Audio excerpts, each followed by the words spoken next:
안녕하세요. 고향 설화입니다. 고향의 따스한 숨결이 담긴 설화처럼 오늘도 고향 설화가 여러분의 마음을 어루만지는 이야기를 전해드립니다. 구독과 좋아요, 알람 설정은 다음 영상을 만드는데 큰 힘이 됩니다.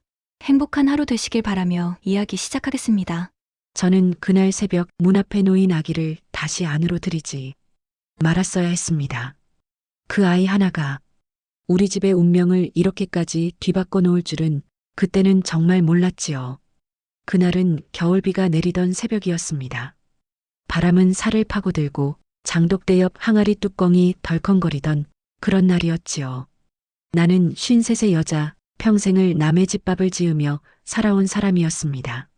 아이 하나 없이 살았고 남편은 몇 해 전 병으로 먼저 갔습니다. 그날 새벽 문 밖에서 들려온 소리는 사람 심장을 그대로 끌어당기는 울음이었습니다.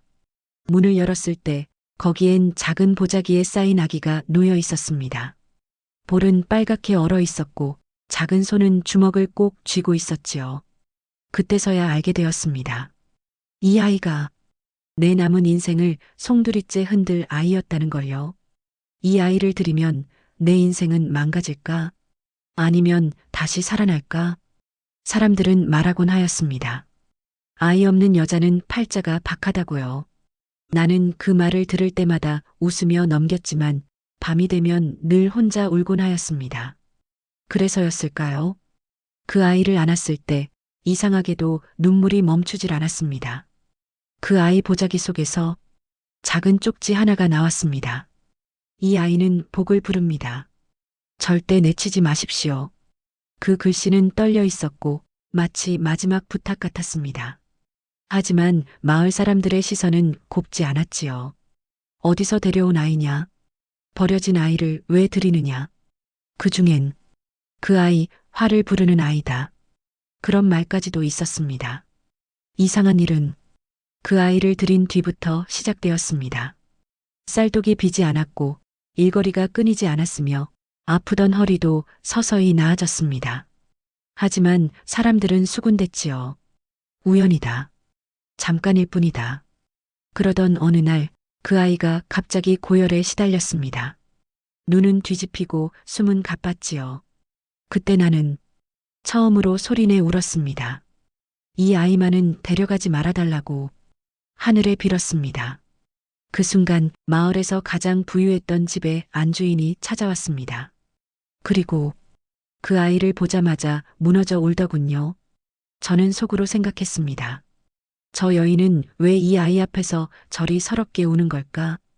그 여인은 떨리는 목소리로 말했습니다. 그 아이는 제 아이입니다. 가문을 위해, 체면을 위해 눈물을 삼키고 문 앞에 놓을 수밖에 없었다고. 그 아이가 태어난 뒤로 우리 집엔 불행만 겹쳤습니다라며 그 여인은 마루에 주저앉아 한참을 말없이 울기만 하였습니다. 아이의 얼굴을 제대로 보지도 못하고 두 손으로 얼굴을 가린 채로 말이지요. 그리고 아주 오래된 죄를 고백하듯 입을 열었습니다. 이 아이는 제 남편의 아이가 아닙니다.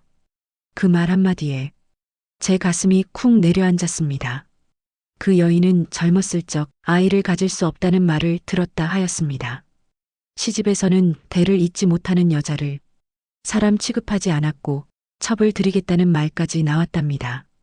그때 잠시 마음을 의지했던 사람이 있었다 합니다. 사람의 외로움이란 한번 금이 가면 그렇게도 쉽게 무너지나 봅니다. 아이는 그렇게 태어났고 그 여인은 하늘이 무너지는 줄 알았다 하였습니다. 이 아이가 태어나면 이 집안은 끝장입니다. 들킬 수도 없고 안고 살 수도 없고 죽일 수도 없었기에 그 여인은 아이를 살리는 길 하나만을 택한 것이었지요.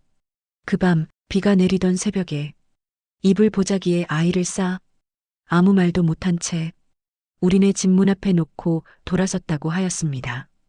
돌아서면서도 10번은 다시 안으로 갈까? 20번은 발길을 멈췄습니다. 그러나 돌아가지 못했답니다. 그리고 그때부터였지요. 그 여인의 집안에 기이한 불행이 시작된 것은 남편은 이유 없이 병이 들었고 재산은 줄줄 새어나갔으며 사람은 하나둘 등을 돌렸습니다. 밤마다 그 아이 울음소리가 들리는 것 같았습니다. 잠을 이루지 못했고 웃음도 사라졌고 그 여인은 살아있으되 사는 것이 아니었다 하였습니다. 그때서야 저는 깨달았습니다. 그 아이가 복을 부른 것이 아니라 그 아이를 버린 마음이 불행을 불러들였다는 것을요. 아이가 고열로 사경을 헤맬 때 나는 밤새 아이를 안고 아궁이 앞에 앉아 있었습니다. 약도 없고 의원도 멀었지만 나는 아이의 등을 쓸어내리며 이렇게 말했습니다. 너는 버려진 아이가 아니다. 너는 선택된 아이다.